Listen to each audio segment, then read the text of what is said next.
बोला पुढारीमध्ये सर्वांचं अगदी मनपूर्वक स्वागत. आज आपण बघतोय की संपूर्ण राज्यात, देशात किंवा अगदी गाव पातळीवर राजकारणाचा कुठेतरी चिखल होत असताना किंवा कुणीही विचारधारा पाळत नसताना आजच्या जमान्यामध्ये 30-32 वर्ष एकाच विचारधारेत राहून राजकारण करणं किंवा समाजकारण करणं, समाजाची कामं करणं ही नक्कीच एक कौतुकाची बाब आहे. आज जे व्यक्तिमत्व माझ्यासोबत आहे त्यांनी 1988 सालापासून एकाच विचारधारेत एकनिष्ठपणे काम केलंय असे भारतीय जनता पार्टीचे एकनिष्ठ कार्यकर्ते जालिंदर वाकचौरे साहेब माझ्यासोबत आहेत. भाऊ रामकृष्ण हरी. रामकृष्ण हरी. भाऊ, सगळ्यात महत्वाचा पहिलाच प्रश्न, तुम्ही कसे आहात? कसे आहात तुम्ही? मजेत मजेत, एकदम मजेत. कायम मजेतच असतात त्या पद्धतीने. हो. आजही मजेत आहे. नक्कीच भाऊ, तुम्ही 1988 सालापासून भारतीय जनता पार्टीत काम करत आहे, एकनिष्ठपणे काम करत आहे. आम्ही बघत आलोय की किती चढ उतार आले तरी राजकीय विचारधारा बदलली नाही. ही राजकारणाची सुरुवात झाली कशी? तुम्हाला काही पार्श्वभूमी होती राजकारणाची? नाही, तसं राजकीय काही वारसा नाही. आमच्या कुटुंबात कुणी राजकारणात पण नव्हतं. परंतु शालेय जीवनात इथं विरगावला राष्ट्रीय स्वयंसेवक संघाची शाखा लागायची आणि संघाच्या शाखेवर जाता जाता एक विचारधारा मनात पक्की झाली. आणि मग जेव्हा नंतर राजकारणाचं शालेय शिक्षण झाल्यावर व्यवसायात आलो, नंतर असं वाटलं का राजकारणात यावं. तर अचानक संघाचे विचार जे डोक्यात होते तेच पुढे राजकारणात मग भारतीय जनता पार्टीचं काम करायला त्यामुळं खरं तर लागलो. आणि तेव्हापासून आजतागायत तीच विचारधारा पुढे घेऊन जायचं काम चालू आहे. परंतु का भारतीय जनता पार्टीच का? म्हणजे त्यावेळी तर भारतीय जनता पार्टी इतक्या मोठ्या प्रमाणात पसरलेली नव्हती किंवा आपल्या तालुक्यातही नव्हती किंवा आजपर्यंत भारतीय जनता पार्टीचे तरी आमदारही झालेले नाहीये किंवा खासदार नाही, परंतु तरीही तुम्ही तेव्हापासून त्याच पार्टी सोबत का? खरं तर कारण असं आहे, संघाच्या शाखेवर जाता जाता संघावर खरं तर संघ शाखा खूप चांगलं असं देशभक्तीपर नागरिक घडवण्याचं खरं तर साधन आहे. आणि म्हणून संघाचे विचार मनाला भावले, मनाला पटले. त्यानंतर साधारणतः 89-90चा तो काळ होता. राम जन्मभूमी अभियान जोरात देशभर चालू होतं आणि त्या राम जन्मभूमी अभियानात आम्ही इतके भारावून गेलो. मग ते संघाचे गीतं असतील, पद्य असतील किंवा गावगावचे ते विट गोळा करायचे कार्यक्रम असतील आणि जे काही वक्ते प्रदेशातून यायचे, जिल्ह्यातून यायचे, त्यांच्या भाषणाने एक ऑटोमॅटिक त्या लोकांशी जोडलो गेलो आणि ती विचारधारा मनाशी पक्की झाली. आणि नंतर पक्की होत असताना खरं तर भारतीय जनता पार्टी ही संघटना ऑर्गनायझर ही अशी ही विचारावर चालते. बरोबर. आणि तिचा एक विचार आहे, तिचा एक पायाभूत सिद्धांत आहे. खरं तर पंडित दीनदयाळ उपाध्यायांनी भारतीय जनता पार्टीला एक विचारधारा दिली, एकात्मता मानवतावाद. खरं त्याचा मतित अर्थ असा आहे का ह्या देशातली, ह्या जनतेतला शेवटचा जो घटक आहे, गरीब आहे, दीनदुबळा आहे, त्याच्यापर्यंत काहीतरी वाढी गेली पाहिजे. आणि तुम्ही कधी सक्सेसफुल समजायचं आपल्यामुळं एखाद्या गरीबावं, दीनदुबळ्यावं, आपल्यामुळं जर त्याच्या चेहऱ्यावर जर हसू आलं, तो जो काय आहे, तो जो दीन आहे, जो दलित आहे, जो दुबळा आहे, तोच आपला नारायण आणि त्याचीच आपल्याला सेवा करायची, असा स्पष्ट असा एकात्मता मानवतावाद आहे. आणि म्हणून गरीबापर्यंत, त्या पंक्तीत बसलेल्या शेवटच्या घटकापर्यंत वाढी गेली पाहिजे, हा जो सिद्धांत आहे तो मनाला भावला आणि त्या पद्धतीनेच खरं तर कारभार करत राहिलो. भारतीय जनता पार्टीमध्ये ज्यावेळी तुम्ही कामाला सुरुवात केली 1988ला, त्यावेळी जे कार्यकर्ते तुमच्या सोबत होते त्यामधली काही नावं की जे आजही तुमच्या सोबत आहेत तेव्हापासून आजपर्यंत सोबत? शेवटी राजकारण थोडं मतभिन्नता असते, मनभिन्नता नसती, मतभिन्नता असते. पण तेव्हापासून खरं तर विशाळ वकील, एक नावाजलेले वकील होते, एक राजेंद्र धारणकर म्हणून होते, रामेश्वर मुंदडा, दौलतांना देशमुख, ही फळी तेव्हा काम करत होती. आणि मी नंतर ह्या संघटनेला जॉईन झालो. आणि खरं तर विशाळ वकिलांनी तेव्हा वकिली करताना आम्ही कोर्टात जायचो आणि पण ते पक्के भारतीय जनता पार्टीचे कार्यकर्ते असायचे. आता ते पुण्यात स्थायिक झाले, परंतु मग काम करता करता मग मी तालुक्याचा उपाध्यक्ष झालो, मग तालुका अध्यक्ष झालो, तालुका सरचिटणीस झालो, मग जिल्ह्याचा उपाध्यक्ष झालो, युवा मोर्चाचा मी जिल्हा अध्यक्ष होतो. पूर्वी अखंड जिल्हा असायचा, आता सारखं दक्षिण उत्तर असं नव्हतं, पूर्ण जिल्हा असायचा. मग जिल्ह्याचा संघटन महामंत्री झालो, आता प्रदेश कार्यकारिणीवर आहे. आणि शेवटी पद जरी मिळाली तर तुमचा सुद्धा परफॉर्मन्स त्या पदाला काय तुम्ही दाखवता. आणि म्हणून मी विचार केला होता, भारतीय जनता पार्टीने इतके वर्ष आपल्याला पद देतात, खरं तर भारतीय जनता पार्टीची स्थापना याच्यासाठी झाली. तेव्हा संघाला असं वाटलं का शेवटी सत्तेशिवाय काही नाही. शेवटी सत्ता हे विकासाचं मोठं साधन आहे. साधन आहे, बरोबर. आणि म्हणून आपल्या विचाराची लोक लोकसभेत असावीत, विधानसभेत असावी. आणि म्हणून संघाने जनसंघ स्थापन झाला, नंतर जनता पार्टी, नंतर भारतीय जनता पार्टी. आणि म्हणून त्या संघाच्या विचाराची ही सरकार आली. आता बघा, असं कोणाला वाटलं होतं का 370 कलम रद्द होईल, राम मंदिराचा मुद्दा निकाली निघेल? म्हणजे हे देशव्यापी हे मुद्दे आहे, परंतु हे त्या विचाराचं सरकार आलं म्हणून झालं. बरोबर. आता तुम्हाला तर इतके वर्ष संघर्ष केल्यानंतर आता 5 वर्षांपूर्वी तुम्ही झेडपी सदस्य झाले, तुम्हाला कुठली लाभाची पदं भेटले नाही. मग असं वाटलं नाही इतक्या वर्षांमध्ये 88 ते 2016-17 पर्यंत की मला काहीतरी लाभाची पदं भेटली पाहिजे, 2 पैसे भेटले पाहिजे, मग कुठेतरी बदल घडवावा, दुसऱ्या पार्टीत जावं, सत्तेच्या बाजूने जावं? का तर भारतीय जनता पार्टी 2014 पर्यंत सत्तेत नव्हती. मध्ये माननीय अटल बिहारी वाजपेयी साहेबांचे तो काही कार्यकाळ होता, तो सोडता बाकी सत्ता नव्हती, किंवा तुमच्यापर्यंत त्या पद्धतीची पदं नव्हती. मग तुम्हाला असं वाटलं नाही कधी मनामध्ये का नाही भाऊ आता बदलावं कुठतरी? नाही, असं वाटलं नाही, आजही पण वाटणार नाही. खरं तर आम्ही जी विचारधारा स्वीकारली ना, आम्ही सत्तेच्या पदांसाठी या पक्षात आलोच नाही. बरं. आजही मी खरं तर जिल्हा परिषदेला निवडून आलो, 2012ला पडलो, 2017ला निवडून आलो. पण आम्ही जिल्हा परिषद सदस्य कधी होऊ, गावचं सरपंच होऊ, असं कधी वाटलंही नव्हतं. आणि आजही आम्हाला पदाची अजिबात अभिलाषा नाही. परंतु जर जनतेचं काम करायचे असतील, त्यांच्या उपयोगी पडायचे असेल तर ही पदं लागतात, पण ती पदं मिळालीच पाहिजे हा अट्टास मात्र नक्की नाही. आणि कोणत्याच पदांसाठी ही विचारधारा स्वीकारली नाही. आणि आजही उद्या भविष्यात, आता खरं सांगू का, भारतीय जनता पार्टीची विचारधारा किंवा भारतीय जनता पार्टीची धोरणं आम्ही स्वीकारले ना, वरिष्ठांनी शीर्ष नेतृत्वाने एखादा निर्णय घ्यावा, तो निर्णय आम्ही प्रसादासारखा मानतो. तो गोड असू, कडू असू, आंबट असू, तिखट असू, तो प्रसाद म्हणून स्वीकारायचा.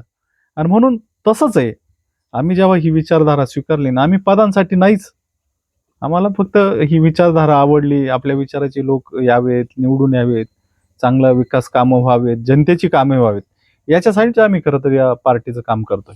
नाही, परंतु राज्यामध्ये जे काही आता मधल्या काळात झालं, मध्ये 5 वर्ष अगदी स्थिर सरकार, फडणवीस साहेब मुख्यमंत्री होते, शिवसेना आणि बीजेपी सोबत काम करत होते, राज्यामध्ये चांगल्या पद्धतीने विकास कामं होत होती. परंतु 2019 नंतर जी काही उलथापालथ झाली, आज जी काही परिस्थिती निर्माण झाली, या विषयावर तुम्ही समाधानी आहात? हे जे सध्या काही चालू आहे, नाही, समाधानाचा विषय नाही बरं का. 2014ला शिवसेना भारतीय जनता पार्टी सेपरेट लढली, बरोबर, युती नव्हती. भारतीय जनता पार्टीचे काही आमदार आले, शिवसेनेचे आले, आणि नंतर अलायन्स केलं. नंतर शिवसेना परत सत्ता एकत्र बनवली. आणि 5 वर्ष देवेंद्र फडणवीसांनी या महाराष्ट्राचा खरोखर चेहरा मोहरा बदलला. खरं ते आमचे नेते म्हणून नाही, पण देवेंद्र फडणवीस इतका दूरदृष्टी नेता आहे, खूप कष्टाळू आहे, खूप अभ्यासू आहे, तरुण आहे, काम करायची उमेद आहे. आणि त्या 5 वर्षात खूप कामं त्यांनी महाराष्ट्रात केली.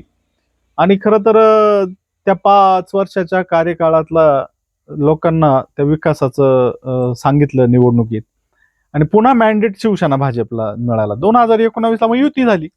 आणि मॅन्डेट 100% कोणत्याही आमदाराची बाकीची गरज नसताना शिवसेना भाजपचंच सरकार झालं असतं. बरोबर. परंतु शरद पवारांनी राजकीय खेळी करून शिवसेना भाजप वेगवेगळे कसे राहतील, भाजपचा मुख्यमंत्री होऊन द्यायचाच नाही, हा चंग काही पक्षांनी या महाराष्ट्रात खरं तर बांधला. आणि म्हणून इतका पारदर्शक कारभार ज्यांनी 5 वर्ष केला, त्या 5 वर्षात एक दिवस सुट्टी देवेंद्र फडणवीसांनी घेतली नाही, एक भ्रष्टाचाराचा आरोप त्या देवेंद्र फडणवीसांना झाला नाही.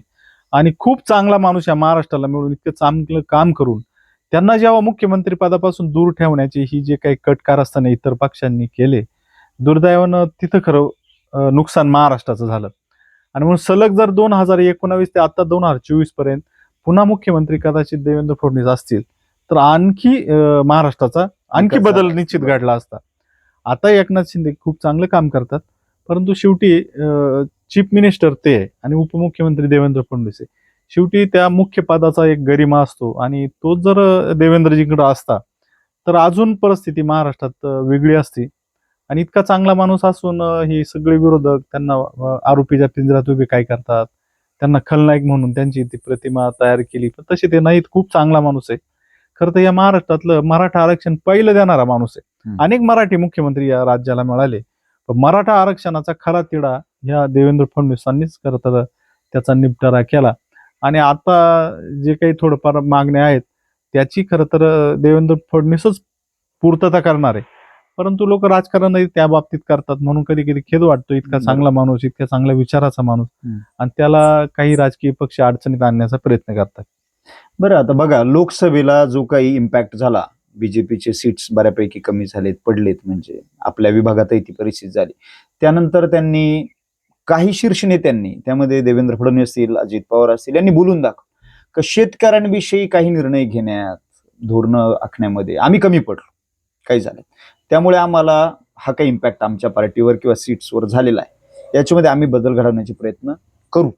पण शेतकऱ्यांविषयी जे धोरणं घेतली किंवा घेतली जात आहे, याविषयी तुमचं काय मत आहे? म्हणजे दुधाचा विषय असेल, इतर शेतमालाचा विषय असेल, ह्या गोष्टी ज्या घडत आहेत. नाही, आता त्यात काय, त्याच्यात जसं ते देवेंद्र फडणवीस म्हणाले होते, फेक निगेटिव्ह नरेटिव्ह ह्या विरोधकांनी जो पसरवला तो लोकांच्या मनात बसला. त्यात मुख्य कारण त्यातल्या त्यात अकोल्यात संविधानाचा एक विषय होता, शेतकऱ्यांचा विषय होता, मराठा आरक्षणाचा विषय होता. बरोबर. आता शेतकऱ्यांच्या बाबतीत त्या काळात आहे ना, आता बघा, आता भाजीपाल्याला चांगली बाजार आहे, कांद्याला चांगली बाजार आहे. 5 रुपये दुधाला अनुदान सरकार देत होतं, आता 2 रुपये वाढून 7 रुपये केलंय. पण कार्यकर्ते म्हणून आम्हीच कमी पडतो, याच्यात सरकारचा दोष नाही. शेवटी कार्यकर्ता हा जनता आणि सरकारचा दुवा आहे. सरकारच्या ज्या योजना आहेत, सरकारच्या चांगल्या चांगल्या योजना आहेत, त्या शेतकऱ्यांपर्यंत, मतदारांपर्यंत पोहोचवण्यात कार्यकर्तेच कमी पडतात. आणि म्हणून शेतकऱ्यांसाठी घेतलेल्या इतक्या योजना, आज तुम्हाला सांगतो बघा, आपल्या राज्यात शेतकऱ्यांसाठी तुम्हाला आज तर कांद्याला चांगले भाव आहे, दुधाला 7 रुपये बाजार भाव केलाय, त्यानंतर आता शेतकऱ्याची वीज बिल माफ केली. किती मोठी अचिव्हमेंट आहे. आज तुम्हाला किसान सन्मान योजनेत केंद्र सरकारचे 6,000, राज्याचे 6,000, असे 12,000 एकूण मिळत आहेत. आता लाडकी बहीण, किती मोठे मोठे योजना, आणि त्या जनतेपर्यंत, सर्वसामान्यांपर्यंत पोहोचल्यात. पण त्याचा जो प्रसार प्रचार व्हायला पाहिजे तेवढा प्रमाणात त्यावेळेस लोकसभेच्या वेळेस झाला नाही. आणि म्हणून विरोधकांनी राळाभर केलं, थाळाभर सांगतात. आमच्या सरकारने थाळाभर केलं, पण आम्हाला राळाभर पण सांगता आलं नाही. आणि म्हणून महाराष्ट्रात लोकसभेला खरं तर भाजप किंवा भाजप आलाच मागं राहिलं. त्यातल्या त्यात आपली शिर्डीची जागा तर फक्त अकोल्याच्या मतदारसंघामुळे गेली. बरोबर. खरं म्हणजे आम्ही त्याला आम्ही पण दोषी आहोत. शेवटी मी पण एक जिल्हा परिषद सदस्य, इतके दिवस पक्षाचं काम करतोय. का आम्ही लोकांना पटवू शकलो नाही का आपल्याला परत नरेंद्र मोदींची या देशाला गरज आहे. आणि मग अकोला तालुक्यामुळं फक्त इथं शिवसेना भाजप युतीचं सीट गेलं. बरोबर. परंतु लोकांमध्ये भाऊ अशी चर्चा आहे बघा, की लोक म्हणतात, आता लाडक्या बहिणीचा तुम्ही उल्लेख केला इतक्यात, लाडकी बहीण योजना, लोक म्हणताय आमच्या कष्टाला दाम द्या, आम्हाला तसे फुकटचे पैसे नको, आम्हाला आमच्या कष्टाचं द्या, आमच्या दुधाला तुम्ही हमी भाव द्या 40 रुपये, आमच्या कांद्याला हमी भाव द्या, आमच्या सोयाबीनला हमी भाव द्या. परंतु मग त्या ठिकाणी अनेकदा ह्या चर्चा होऊन मंत्रिमंडळ लेवलला, मंत्रालयामध्ये ह्या सगळ्या गोष्टी घडूनही शासन ह्या विषयावर धोरणात्मक विचार का करत नाही, की बाबा आम्ही हमी भाव द्यावा या लोकांना, स्वामीनाथन आयोगाची अंमलबजावणी करावी, का ज्याच्या बाबत 2014ला मोदी साहेबांनी जाहीरनाम्यात म्हटले होते की आम्ही स्वामीनाथन आयोग लागू करू, परंतु आजही तो केला जात नाही पूर्णपणे. या विषयावर तुमचे विचार काय? नाही, आता बघा, तुम्ही 2 मुद्दे सांगितले, त्यात तुम्ही शेतकऱ्याला हमी भावचा विषय असेल किंवा शाश्वत शेतकऱ्यांना काहीतरी द्यावा या लाडक्या बहीण योजनेऐवजी. पण तुम्हाला खरं सांगू का, डायरेक्ट हा शेतकरी इतका बोलत नाही, हे बोल विरोधकांची जास्त आहे. आणि ते बोलल्यामुळे मग त्याचा अपप्रचार होतो, त्याचा प्रोपोगंडा होतो. पण तुम्ही ना सर्वसामान्य महिलेला विचारातील, जिला 3,000 रुपये मिळाले, ती खुश आहे, त्याची आनंदी. हो. आता एक रस्ता एखादा 5 कोटीचा झाला, तिला काय फार दळणवळण त्याच्यावर करायचं नाही, तिला 3,000 रुपये 2 महिन्याला मिळाले, स्वतःचा लाभ झाला त्याची, खूप त्याच्यात ती समाधानी. बरोबर. आता हे 17-18 हजार रुपये वर्षाला मिळणार आहे, खूप झाले त्या गरीबाला. बरोबर. त्यामुळे ते समाधानी. राहिला प्रश्न शेतकऱ्यांचा, तर शेतकऱ्यांसाठी खरी धोरणं ह्या सरकारने केली. तुम्ही बघा, 2014च्या आधी युरियाची गोण घ्यायची ना, लाईन लावायला लागायची, तुम्हाला ब्लॅकने युरिया घ्यावा लागायचा. पण मग नरेंद्र मोदींनी त्याच्यावर अभ्यास केला, काय होतंय, तर युरियाला सरकार एका गोणी माग 700-800 रुपये जर अनुदान द्यायचं ना, तर युरिया एमआयडीसीला जास्त जायला लागला, शेतकऱ्यांना कमी जायला लागला.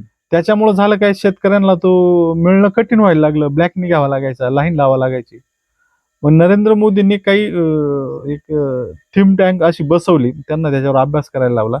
त्याच्यावर असं ठरलं, त्याला निंबोळी कोटिंग करायचं, म्हणजे ती कंपनीत चालणार नाही, एमआयडीसीत चालणार नाही, शेतकऱ्याच्या वावरात ती टाकली, पाणी आलं का ते विरघळून जाईल. बरोबर आहे. आणि म्हणून आता युरियाचा तुटवडा नाही. आणि शेतकऱ्यांसाठी तसं आता आपल्याकडं इतका वेळ नाही, पण शेतकऱ्यांसाठी खूप अशा भरीव योजना चांगल्या योजना. केंद्र सरकारने केल्या, राज्य सरकारने केल्या.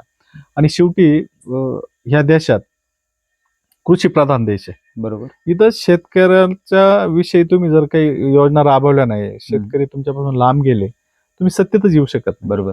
शेवटी हा कणा आहे, शेतकरी देशाचा कणा आहे. आणि त्यामुळं तो नाराज व्हावं, त्याला काही मिळू नये असं कोणत्याच सरकारला वाटत नाही, कोणालाच वाटत नाही. बरोबर. त्यामुळं थोडे अपप्रचार करणारे जे विरोधक आहेत ते जरा फोकस करून विरोध करतात, त्यामुळे त्याचा अपप्रचार होतो. आता कांद्याला आज चांगले बाजार आहे, कोणी म्हणतं का अरे फार सरकारने चांगलं केलं, असं थोडं निवडणुकीत स्ट्रॅटेजी विरोधकांना जे त्याचं आपण काय म्हणतो त्याला वेस्पिरिंग करायचं तेवढं ते करतात. इथे अकोले तालुक्यात भाऊ 2019 जे झालं, तुमचे उमेदवार तिकडे गेले आणि ते विरोधातले उमेदवार तुमच्याकडे आले आणि बीजेपीच्या जागेवर पिचड वैभवराव पिचड उभे राहिले इलेक्शनला आणि त्यांचा पराभव झाला. आता पुन्हा एकदा काही वेगळी परत खलबत ऐकायला येत आहेत की ते पिचड साहेब आणि वैभवराव पिचड राष्ट्रवादीत जात आहे, शरदचंद्र पवार राष्ट्रवादीत जात आहेत. बीजेपीचा माणूस का इथे तो इम्पॅक्ट का पाडत नाही, का निवडून येत नाही, अडचण काय? म्हणजे नाही, आमचं तर स्वप्न आहे ह्या तालुक्यात एक दिवस तरी भाजपचा आमदार होईल. आता 2019ला त्याच्या आधी आम्ही तुम्ही बघा गेली 30-35 वर्ष मी राजकारणात आहे, आम्ही काही पिचडांच्या विरोधात होतो. बरोबर. पण एका रात्रीत आम्ही तो निर्णय स्वीकारला, मनावर दगड ठेवून. शेवटी शीर्ष नेतृत्वाने घेतलेला निर्णय त्याची अंमलबजावणी केली पाहिजे. आमचं जमू नाही जमू आम्हाला त्याच्याशी काही घेणं, परंतु पक्षाने जो निर्णय घेतला त्याच्याशी आपण बांधील राहिलं पाहिजे. आणि खूप पुढतिडकीने आम्ही त्यावेळेस वैभवरावांचं काम केलं. आम्हाला वाटायचं, मला खरं सांगतो, मला जेव्हा निकाल लागला ना, मी तिथं होतो मतमोजणीला, तेव्हा सुद्धा माझ्या डोळ्यात अश्रू आले का अरे ठीक आहे आपण अनेक पराभव पाहिले, पण पिचडांचा पराभव आपल्या पक्षात येऊन व्हायला नव्हता पाहिजे असं मनोमन वाटायचं. आणि दुर्दैवाने त्या निवडणुकीतला गणित लक्षात आली नाही आणि त्यांचा पराभव झाला. पण तर आम्ही पक्षाकडे तक्रार केली नाही, यांना घेऊ नका. आम्ही प्रयत्न केले, लांबटेंना उमेदवारी मिळावी भाजपची. आम्ही 2 महिने मुंबईला जाय ना पुण्याला जाय, आम्ही सारखं फिरायचो. परंतु पक्षाला ह्या मतदारसंघापेक्षा बाकीच्या आदिवासी मतदारसंघात पिचडांचा एक प्रभाव पाडायचा होता. आणि पिचड एक मोठंच नाव आहे महाराष्ट्रात, त्यामुळं तो निर्णय त्यांनी घेतला. आणि तरी पण आम्ही रुसवे फुगवे किंवा वेगळं काही करू असं काही केलं नाही, त्यांच्याबरोबर आम्ही राहिलो. नाही, आता ह्या घटनेकडे कसं बघताय? आता काही दिवसांपूर्वी ते शरद पवार साहेबांना भेटले, चर्चा आहे की ते जाणार आहेत तिकडे. आता हे जर तरचा प्रश्न आहे थोडासा. तो प्रश्न असा आहे की जर उद्या अजितदादा पवार वेगळे लढली, डॉक्टर किरण लांबटे त्यांचे उमेदवार असतील, हे तर शरद पवार गटात जात आहेत, उद्या बीजेपीला लढण्याची वेळ आली तर? नाही, असं काही नाही. मुळात एक सांगू का, पिचड साहेब पक्षच सोडणार नाही सोडणार. बरं, तुम्हाला पूर्ण विश्वास आहे ते बीजेपीतच राहणार. बरं, ते काम करतील लांबटे डॉक्टरांचं? नाही, तो भाग पुढचा आहे, ते करू ना करू तो नाही भाग. पण ते भारतीय जनता पार्टी सोडणार नाही असं वाटतंय. ठीक आहे, पवार साहेबांना ते भेटले, आम्ही पण टीव्हीला बघितलं, अनेक सोशल मीडियाला बघितलं. याचा अर्थ भेटले म्हणजे ते लगेच तिकडे पक्षात प्रवेश करतील असं नाही. त्यांच्याकडे उमेदवार आहे. आता काल कुतुळा जयंत पाटलांची मोठी ती यात्रा आली होती. नक्कीच. त्यामुळे त्यांच्याकडे बी माणूस आहे, पण हे वेगळ्या कारणासाठी भेटले का काय ते माहित नाही. परंतु ते पिचड साहेब पक्ष सोडणार नाही याची आम्हाला खात्री. नक्की. अशोकराव भांगरे साहेब जे तुमच्या अतिशय जवळ राहिलेले, तुमचे संबंध आम्ही बघितले, स्वर्गवासी भांगरे साहेबांसोबत किती मैत्रीपूर्ण संबंध होते, खूप मोठा काळ सोबत घालवला. काय उणीव भासते बुवा, ते आज नाहीये. एक तुमचा मित्र गेला म्हणून मी म्हणतोय की राजकारणात ते पक्ष पार्ट्याविषयी वेगळं. काय वाटतं त्या माणसाविषयी, ते गेल्यानंतर तालुक्यातल्या राजकारणात जी आज परिस्थिती झाली त्याच्याविषयी तुमचं काय मत? नाही, कोणत्याही माणसाची ना खूप उपयुक्तता असते. आजच मी कारखान्याच्या वार्षिक मिटिंगला गेलो, मला त्यांची खूप उणीव भासली. गेल्या 25-30 वर्ष या तालुक्यांच्या शेतकऱ्यांना ऊसाला त्यांच्या घामाला दाम मिळावं म्हणून विरोधी चळवळीत कायम अशोकराव भांगरे असायचे. पर SRP तिथं आणावं लागायचे, पोलीस आणावं लागायचे, इतका संघर्ष या तालुक्यात व्हायचा. आणि त्यांचे अनेक निर्णय खूप चांगले होते. खरं ते शिकले सवरलेले होते, चांगला मन मिळावू माणूस होता. आणि राजकारणात एखादा माणूस गेला का ती पोकळी खूप निर्माण होती. तशीच या तालुक्यात खरं तर भांगरे गेल्यानं पोकळी निर्माण झालेली आहे. त्यांची उणीव खरं तर कायम भासत राहील. याचं कारण असं खूप एज्युकेटेड माणूस आणि महाराष्ट्रात इतक्या ओळखी अशोकरावांच्या होत्या आणि चांगला माणूस आहे, पण दुर्दैवानं त्यांना अल्प आयुष्य मिळालं. परंतु त्यांना जर आमदारकीची संधी मिळालीच असती तर निश्चित त्यांच्या शिक्षणाचा, त्यांच्या ओळखीचा, त्यांचा अभ्यासाचा, शेवटी एक विरासत त्यांना, एक राजकीय वारसा त्यांना मिळाला होता. त्यामुळे त्याचा फायदा निश्चित झाला असता, पण दुर्दैवानं ते आमदार त्यांना होता आलं नाही. त्याचं मात्र दुर्दैव आहे. साहेब आता बघा, जे राजकारण तुम्ही बघितलं 88 पासून, प्रमुख विरोधक तुम्ही बोलले पिचडच असायचे काय, आणि तुम्ही विरोधात संघर्ष केला, तुम्ही जेलमध्ये गेले, पाण्याचाही संघर्ष केला, अनेक आंदोलनं तुम्ही केली, कारण तुम्ही विरोधात राहिले कंटिन्यू. त्यावेळेसचं राजकारण आणि आजचं राजकारण बदललेलं, काय फरक वाटतो या दोन गोष्टींमध्ये? नाही, काय आहे, मुळात राजकारणात आता नवीन जी पिढी आली ना, त्यांना इन्स्टंट काहीतरी पाहिजे, लगेच पाहिजे. राजकारणात असं नाही राहत. शेवटी तुम्ही कार्य करताय ना, थोडं समाजाचं आपल्याला देणं लागतंय, त्याच्यासाठी काहीतरी पेरावं लागेल, मग त्याच्यामुळं त्या लोकांना त्याचा फायदा होईल का? आता तुम्ही जसं जेलचं उदाहरण काढलं, खरं तर तुम्हाला सांगतो, त्या निळवंडे धरणाचा ते भिंतही नव्हती, पाया नव्हता. आम्ही तिथं उपोषणाला बसलो 3 दिवस. आमचं उपोषण तिथं थांबाना, मग आम्हाला अटक केली आणि आम्हाला येरवड्याच्या जेलमध्ये नेलं. आता खरं सांगू का, मी का गेलो तर ना निळवंडाचा कॅनॉल विरगावला येणार माझ्या गावाला, बरोबर, ना कुठं त्यांच्या कॅनॉल खाली माझ्या कुठं जमिनी, ना माझा कुणी नातेवाईक तिथं ज्याचं तो प्रकल्प बाधित आहे, मग त्याला पुनर्वसन व्हावं. परंतु या सगळ्या आंदोलनांमध्ये किंवा सगळ्या राजकीय ऍक्टिव्हिटीज मध्ये मी भारतीय जनता पार्टीचं म्हणून प्रतिनिधित्व करायचं मी, बरं का. बरोबर, मग कुणी बरोबर सहकार्य असो नसो, पण मग प्रत्येक पक्षाचा जो प्रमुख एक एक जो घ्यायचा, तर गेले 25-30 वर्ष मी पार्टीचं प्रतिनिधित्व करायचो. आणि मग मी पार्टीचं प्रतिनिधित्व करण्यासाठी खरं तर त्या आंदोलनात उतरलो. आम्ही जेलमध्ये गेलो. त्याच्यानंतर धरण झाल्यावर तुम्ही बघा, उच्चस्तरीय कालवे होणार नाही असं म्हणायचे, अधिकारी म्हणायचे, पदाधिकारी म्हणायचे. परंतु डॉक्टर अजित नवलेंच्या नेतृत्वाखाली आम्ही आंदोलन केलं. तो उच्चस्तरीय कालवा माझ्या परिसरात कुठंच येणार नव्हता, माझ्या गावात येणार नव्हता, किंवा माझी शेती त्याच्या ओलिताखाली येणार नव्हती. परंतु पार्टीचं प्रतिनिधित्व किंवा ह्या शेतकऱ्यांचं, ह्या तालुक्याच्या लोकांच्या हितासाठी विषय, त्याच्यासाठी आपलं कॉन्ट्रीब्युशन असलं पाहिजे. आणि म्हणून पार्टीचा प्रतिनिधी म्हणून मी त्या आंदोलनात खरं तर उतरायचो, सहभाग घ्यायचो. आणि सगळं करत असताना त्याचा फायदा शेतकऱ्यांना झाला. ते प्रश्न निकाली, जे म्हणत होते का उच्चस्तरीय कालवे होऊ शकत नाही, फिजिबल नाही, समुद्र सपाटीपासून कालवे उंचीवर आहे, ते पाणी त्याच्यात येणार नाही, आज ह्या सगळ्या गावांना उच्चस्तरीय कालव्यांचं पाणी येतंय आणि शेतकऱ्यांना त्याचा निश्चित फायदा झाला. त्याचं मनोमन एक समाधान आहे. अरे, आपण जे काही आंदोलन केली, जी चळवळ केली, संघर्ष केला, त्याचा कुठेतरी शेतकऱ्यांना त्याचा फायदा झाला. बरोबर. भाऊ, विषय असा आहे आणखी एक, तुम्हाला मागे जिल्हा परिषदेवर जाण्याची संधी मिळेल, तुम्ही गटनेतेही झालात, आज तुम्ही प्रदेश कार्यकारिणी वय आहात बीजेपीच्या. काय तुम्ही अचिव्हमेंट करू शकला, म्हणजे झेडपी सदस्य म्हणून काय कामं करणं शक्य झालं तुम्हाला, काय गोष्टी कमी राहिल्या, किंवा काय केलं तुम्ही त्या तुमच्या कालावधीत ह्या लोकांसाठी, तुमच्या गटामध्ये काय करू शकला? खरं तर मी जेव्हा 2012ला थोड्या मताने माझा पराभव झाला, परंतु मी माझ्या पराभवाची कारण मीमांसा शोधली आणि 2017ला मी त्याच्या सगळ्या उणीवा भरल्या, लोकांशी संपर्क केला. तसं मी ह्या ज्या गटात उभं राहतो त्या सगळ्या गावांना भारतीय जनता पार्टीचं असं खूप मोठं युनिट असं काही नव्हतं, पण मी लोकांना विश्वास दिला की मी काहीतरी बदल करून दाखवेल, मी तुमच्या कामी येईल, मी तुमच्या सुखदुःखात येईल. विकास कामं तर हे चालतात, विकास हा निरंतर ती चालते, मी नसलं तरी कोणीतरी करतात. पण लोकांना कधी कधी तुमचा संवाद वाटतो, किंवा तुम्ही जर काही अडचण आली तर फोन केल्यावर तुम्ही रिसिव्ह करता का? आणि कार्यकर्त्याचा मेन बेस आहे, तुम्ही संपर्क, संवाद, गाठीभिटी. नाहीतर मी एखाद्या गावात खूप विकास कामं दिली, पण त्या गावातल्या कोणाच्या सुखदुःखात नाही, त्या गावालाच गेलो नाही, तर ते लोक त्या विकासाला मानत नाही. आणि मी खरं तर खूप सॅटिस्फाईड आहे. मी 2017ला जेव्हा जिल्हा परिषद सदस्य झालो, मला राम शिंदे साहेब, दानवे साहेबांनी मला गटनेता केलं. खरं तर तेव्हा प्रतोद व्हायला खूप लोक इच्छुक होते, मला माहित पण नव्हतं. मी पहिल्यांदाच त्या सभागृहात गेलो, पहिल्यांदा जिल्हा परिषद सदस्य झालो. मला ह्या पंचायत राज व्यवस्थेचं, मी गावात सरपंच होतो, त्याच्यानंतर मला इतकं मोठं पद पण कधी मिळालं नाही.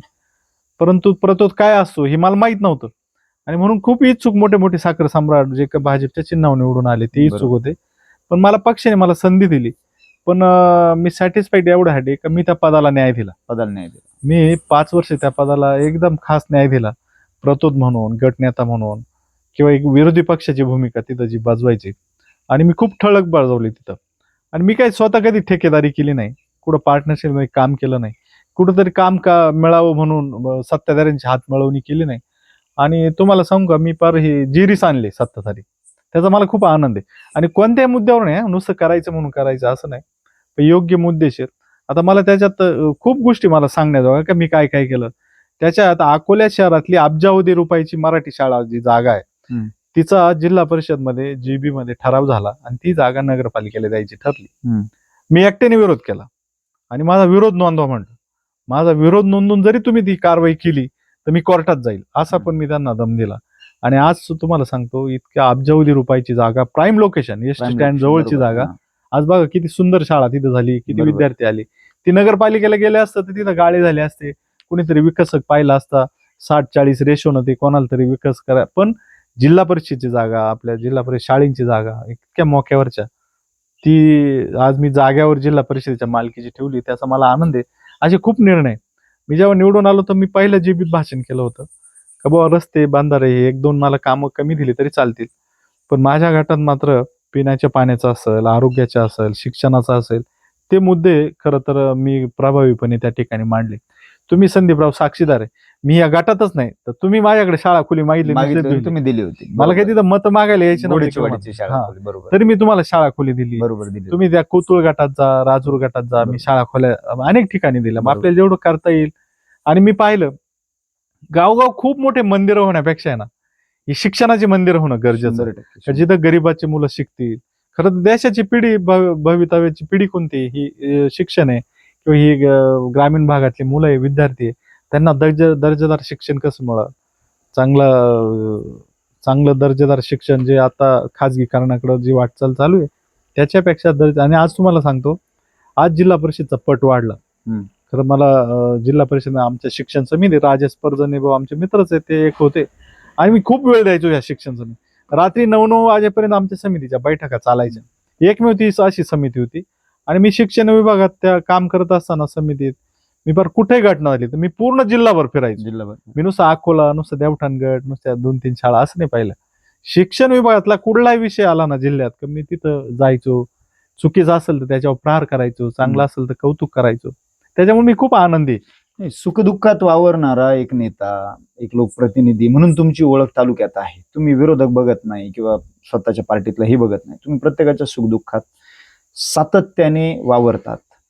परंतु आढळराव विभागात अनेक प्रश्न प्रलंबित आहे किंवा इकडे आहेत, तर तुम्ही पुन्हा जिल्हा परिषदेचा विचार करताय का त्याच्या पुढचा विचार करताय आता?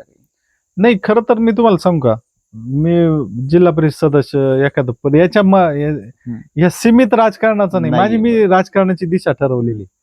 मी या इतक्या वर्ष या विचाराने काम केलं, या विचाराचं या तालुक्यात आमदार व्हावं, या विचाराचा या तालुक्यात जो बदल होणार आहे, या विचारसरणीचे लोकप्रतिनिधी आले तर तो बदल होतोय का, बरोबर, याच्यासाठी खरं तर काम करतो. आणि तुम्ही मुद्दा मांडला आढळेचा, तर मला एक खंत आहे, माझ्या एक डोक्यात होतं की मला तव्याचा धबधबा कवर्ग तीर्थ मध्ये करायचा होता. मी अनेक वेळा प्रयत्न केले, कागदपत्र झाले, पण आता चालू आहे माझे प्रयत्न.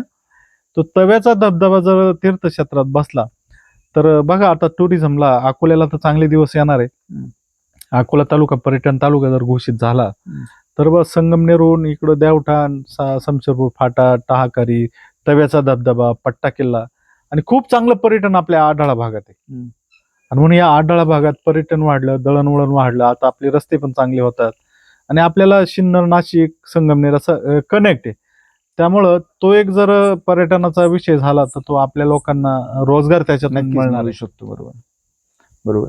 तालुक्यामध्ये भाऊ आपण एक बघतोय, आज राजकीय परिस्थिती जी झाली आहे, विधानसभा अगदी तोंडावर आहे, आचारसंहिता 10-12 तारखेला लागू शकते, अशी काही परिस्थिती झाली आहे. राष्ट्रवादी शरदचंद्र पवार गटाकडनं आज आपण बघतोय अमित भांगरे सक्रिय आहेत, नाव पुढे आहे, 2-3 सभा झाल्या. इकडे वैभवराव पिचडांची काही खलबत चालू आहे, डॉक्टर किरण लामटे पण फिरतायत, सगळं करतायत. या विधानसभेच्या दृष्टिकोनात तुमचा काय विचार, तुम्हाला काय वाटतं तालुक्यात काय गोष्टी घडतील, कशा पद्धतीने लोक आज विचार करताय, काय कल राहू शकतो? नाही, आता ठीक आहे, माझी मानसिकता तर या राज्यात पुन्हा महायुतीचं सरकार यावं. बरोबर. सरकार येण्यासाठी आमदार सुद्धा महायुतीचा यावा.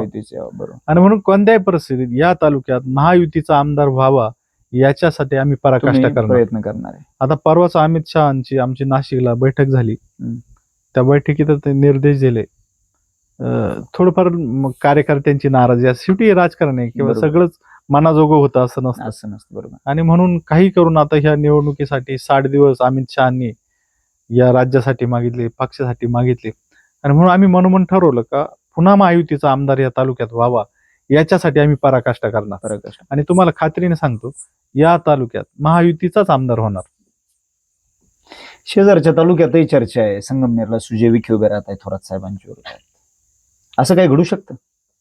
नाही, असं ठीक आहे, इच्छा व्यक्त केली असेल, पण असं नाही होणार. शेवटी तुमचे एका एका घरात की पण पार्टीनं जर काही पॉलिसी असेल किंवा राजकीय काही डावपेच असतील, पार्टीने ठरवलं तर उमेदवारी ते देऊ पण शकतात त्यांना.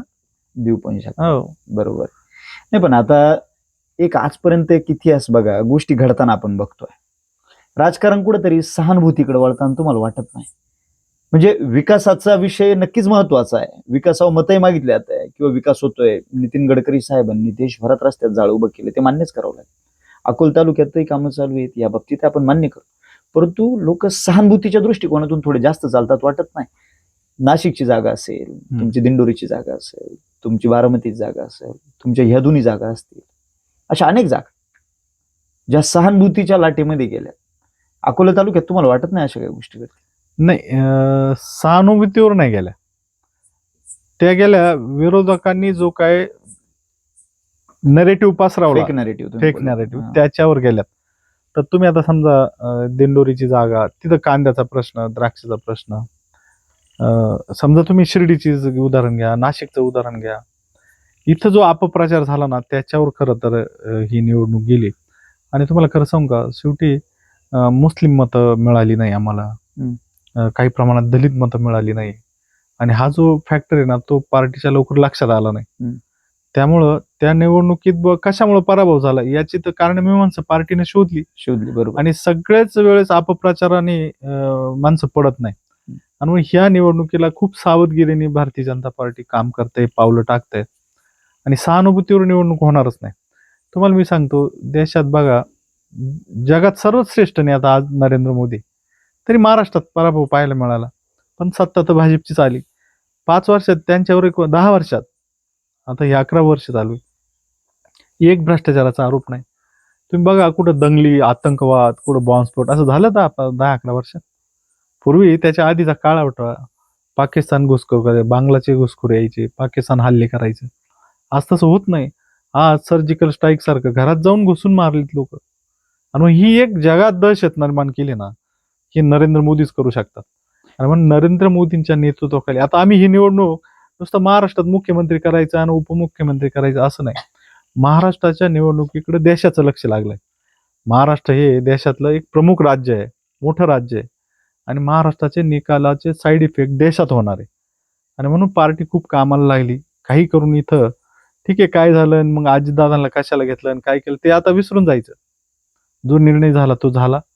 आणि म्हणून काही पॉलिटिकल निर्णय घेताना दूरदृष्टीनेच निर्णय घेतलेले. त्यामुळे काही झालं तरी महाराष्ट्रात पुन्हा महायुतीचं सरकार परंतु महागाई आणि बेरोजगारीवर भरमसाठ चर्चा सुरू आहे, झालंय ना, किंवा जीएसटीच्या बाबतीत बोललं जात आहे सातत्याने, का ह्या गोष्टीमध्ये गरिबाचं कंबरडं मोडलंय, चूल पेटवणं थोडं अवघड झालंय, त्या पद्धतीने रोजगार मिळत नाही, घरामध्ये पैसा येत नाही.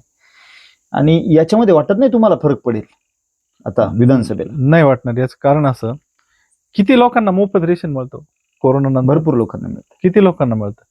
तुम्ही बघा, आता गॅसचे सिलेंडर 3 सिलेंडर मोफत द्यायचे महिलांना, गॅसचे बाजारभाव उतरवले, तुमचे पेट्रोलचे बाजारभाव उतरले. आता भाजीपाल्याचे बाजारभाव वाढले का महागाई नाही म्हणता येणार. 2 पैसे शेतकऱ्याला मिळाले तर मिळून दिले पाहिजे ना. विरोधकांनी तो अपप्रचार करू नये. समजा भाजीपाला वाढलाय बी, तर मिळू देत 2 पैसे शेतकऱ्याला. आणि म्हणून या छोट्या छोट्या घटकांसाठी, गरिबांसाठी अनेक योजना सरकारने काढल्या. तुमचं किसान सन्मान योजना असू दे, तुमच्या पेन्शन वाढवल्या, अपंगांच्या पेन्शन वाढवल्या, निराधारांच्या पेन्शन वाढवल्या. जो वंचित घटक आहे त्याच्यासाठी सरकार काम करतंय, प्रयत्न करतंय, त्यामुळे ते लोक समाधानी. आता विरोधक हा अपप्रचार करतात. एक प्रश्न आहे, मी दशरथ सावंत साहेबांची मुलाखत घेतली, मी कॉम्रेड कारभारी पाटील उगलेंची घेतली, त्यांना तो एक प्रश्न केला, तोच तुम्हालाही प्रश्न पुन्हा करतो. तालुक्याच्या सहकाराच्या बाबत, शेजारच्या तालुक्यामध्ये सहकार ज्या पद्धतीने यशस्वी आहे, आजच तुम्ही कारखान्याच्या वार्षिक मीटिंग मधून आलाय का ते कारखाने नफ्यात आहे, त्यांचे खरेदी विक्री संघ नफ्यात आहे, त्यांच्या मार्केट कमिटी नफ्यात आहे, त्यांचे दूध संघ, त्यांच्या सगळ्या संस्था यशस्वीरित्या सुरू आहे. तुम्ही 88 पासून या तालुक्याची वाटचाल बघताय, कारखान्याची उभारणी तुम्ही बघितली असेल किंवा इतर सगळ्या संस्था बघताय. काय अडचणी तालुक्यामध्ये या संस्था का नफ्यात जात नाही? काय अडचणी कोणत्या यांना? ह्या करत्या लोकांच्या चुका आहे, 100% चुका आहे. तुम्ही इतक्या मोठ्या संस्था उभ्या केल्या, संस्थेला बाय प्रोडक्शन का केले नाही? इतक्या वर्ष होते आणि संधी होती ना. जसं तुम्ही संगमनेर, लोणी बघा, त्या संजीवनीला जगभरातून लोक, देशातून मुलं तिथे ऍडमिशनला येतात.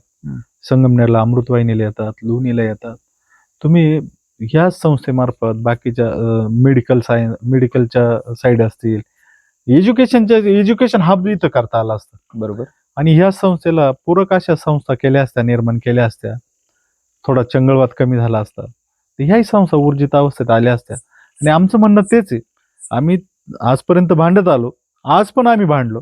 आमचं म्हणणं असते की ह्या संस्था ऊर्जित अवस्थेत आल्याशिवाय, हा सहकार फोफावल्याशिवाय, सहकार वाढल्याशिवाय आपल्या ह्या तालुक्याची प्रगतीच होणार नाही. पण तुम्हाला सुदैवानं संदीपराव सांगतो, अमित शहांक सहकार खाते आता. हो.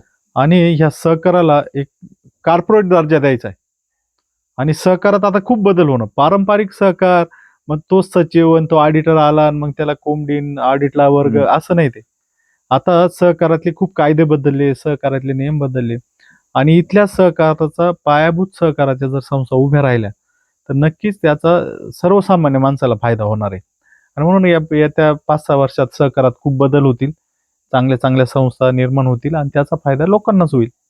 आता तुम्ही बोलता बोलता म्हटले, हा एक माझा जवळपास शेवटचाच प्रश्न असेल की तुम्ही आरोग्यावर काम केलं म्हटले, तुम्ही झेडपी सदस्य असताना इतर काम केलं, पण आजही तालुक्याच्या आरोग्याची, शिक्षणाच्या बाबतीत परिस्थिती थोडी अवघडच आहे. ज्या पद्धतीने उपचार मिळायला पाहिजे ग्रामीण भागात, आदिवासी भागात, ते मिळत नाही. तालुक्यामध्ये ग्रामीण रुग्णालयात किंवा उपकेंद्रात किंवा प्राथमिक आरोग्य केंद्रात इतकी मोठी व्यवस्था आहे, जवळपास 71 उपकेंद्र, 10 प्राथमिक आरोग्य केंद्र, 4 ग्रामीण रुग्णालय आहेत, उपजिल्हा रुग्णालय मंजूर झालंय. तुमचं येणाऱ्या काळात विजन काय? ह्या ज्या गोष्टी आहेत तालुक्यात, की आजही आपण म्हणतो आदिवासी तालुका, परंतु आज जग बदलतंय, देश बदलतोय, आणि त्यात आपण अशा पद्धतीने आज जगतोय की एखाद्याला सर्पदंश झाला म्हणून त्या महिलेचा मृत्यू होऊन जातो किंवा इतर काही घटना घडतात. आमची इथं काल रात्री एक घटना घडली, तर तुमच्याच गावचे एक गृहस्थ होते, एकनाथ महाराज म्हणून, ते आमच्याकडे होते. त्यांना मला पीएमटीला पाठवावं लागलं. आपल्या तालुक्यात त्यांच्यावर उपचारच नाही होऊ शकला, सरकारी दवाखान्यात. काल रात्रीच त्यांना मी पाठवलं. ही परिस्थिती बदलण्यासाठी तुमच्या स्वतःचं व्यक्तिगत विजन काय? कारण तुम्ही प्रदेश कार्यकारिणीवर आहात, देशामध्ये तुमची सत्ता आहे, काय विजन आहे? काय बदललं पाहिजे? नाही, खरं तर आपल्या तालुक्यात आहे ना खूप स्कोप आहे बरं का. आणि त्यातल्या त्यात शिक्षण म्हणा, आरोग्य म्हणा, हे विषय गंभीरच आहे. याच्यात नक्कीच बदल झाले पाहिजे. पण लोकांची थोडी चूक अशी होती बघा, मला कोरोना झाला होता, मी सगळी ट्रीटमेंट पीएससीची घेतली, पीएससीची, आणि काही बिगर खर्चाचं मी नीट झालो. बरोबर. शेवटी शासनाने धोरणं बदलवायला पाहिजे. लोकांचा विश्वास सरकारी दवाखान्यांवर का नाही, सरकारी शाळांवर का नाही? लोक सरकारी दवाखान्यात तुम्हाला प्रॉपर औषध मिळतं, चांगलं औषध मिळतं, दर्जेदार मिळतं, तरी पण संदीपराव जात नव्हते. कोरोनाच्या काळात आपण जागृती करीत होतो. बरोबर. आपण म्हणलं राईबाई पोपेरांना तुम्ही लस घ्या, तो फोटो व्हायरल करू, मग आदिवासी लोक लस घेतील. हे करावं लागलं आपल्याला. बरोबर. ही जी त्या शासनाची, त्या आरोग्य विभागाची जी विश्वासार्हता आहे, ती शासनाला निर्माण करावी लागेल का आम्ही दर्जेदार देऊ. आणि लोक, गरीब माणूस सुद्धा आज प्रायव्हेट दवाखान्यात जायला म्हणतो, जिथं तुमच्या आरोग्य केंद्रात, तुमच्या ग्रामीण रुग्णालयात त्याला उपचार मिळू शकतात. पण ही विश्वासार्हता सरकारला निर्माण करावी लागेल का बा तुम्हाला इथं उपचार होऊ शकतात, सिव्हिलला होऊ शकतात, ग्रामीणला होऊ शकतात, तुमच्या प्राथमिक आरोग्य केंद्रात होऊ शकतात, उपकेंद्र. ही विश्वासार्हता सरकारला निर्माण करावी लागेल. त्यातल्या त्यात आपला ट्रायबल आहे, दळणवळणाच्या अडचणी आहे, तुमच्या नेटवर्कच्या अडचणी आहे. खरं तर इथं खूप सुविधा दिल्या पाहिजेत. तरी आरोग्य विभागाच्या इथं काही फिरत्या व्हॅन आहे, त्या व्हॅनला डॉक्टर आहे, परंतु जेवढं पाहिजे तेवढं अजून यंत्रसामुग्री नाही. आणि त्याच्यात खरं तर आरोग्यात बदल झाले पाहिजे, त्याची जागृती पण झाली पाहिजे. आणि शिक्षणात मात्र आमूलाग्र बदल ह्या तालुक्यात झाला पाहिजे. याचं कारण सांगतो, शिक्षणात आपण खूप अजून मागे आहोत. म्हणजे इथं शिक्षणाचं दर्जेदार शिक्षण मिळणं, सरकारी शिक्षण मिळणं, तसं पाहिलं तर सरकार म्हणून भरपूर देतं बरं का. पर अंगणवाडीला, तुमच्या ओपनच्या अंगणवाडीला आणि प्यासाच्या अंगणवाडीला अनेक बदल आहे. तुमच्या प्यासाच्या अंगणवाडीला जर तुमचं बालक असेल तर त्याला एपीजे अब्दुल कलाम अमृत आहार योजना आहे. हम्म. त्याला रोज तिथं केळी अंडी त्या अंगणवाडीत मिळते. मिळतात. आता समशेरपूर प्यासा आहे का, पेसामध्ये प्यासामध्ये हम्म. तुमच्या अंगणवाडीला ते मिळतं, सावरगावला मिळतं, पण देवठणला 12 ठाकरवाड्या आहे, तिथल्या अंगणवाडीत मात्र मिळत नाही, कारण ते प्यासात गाव आहे. पेसात नाही. बरोबर. तिथल्या मुलाला केळी अंडी मिळत नाही. हम्म. म्हणजे हा जो हे आहे, तो शासन भरपूर देतं, पण ते योग्य रीतीने गेलं पाहिजे. योग्य रीतीने आणि म्हणून सर्व शिक्षणात आणि आरोग्यात अजून काम करण्याची काम गरज आहे करण्याची तालुक्यात, गरज आहे. बरोबर. आणि ती झाली पाहिजे. येणाऱ्या आमदारांनी ती करावी. 1988 पासून तुम्ही एकनिष्ठपणे काम केलंय, आजही त्याच पक्षात आहात, भारतीय जनता पार्टीत. सध्याचं जे एक राजकारण आहे, थोडं तर काही तर लोक म्हणतात हा चिखल झालेला आहे, म्हणजे विश्वासच न राहिला, कोण कधी कुठं जाईल, काय होईल या गोष्टींमध्ये.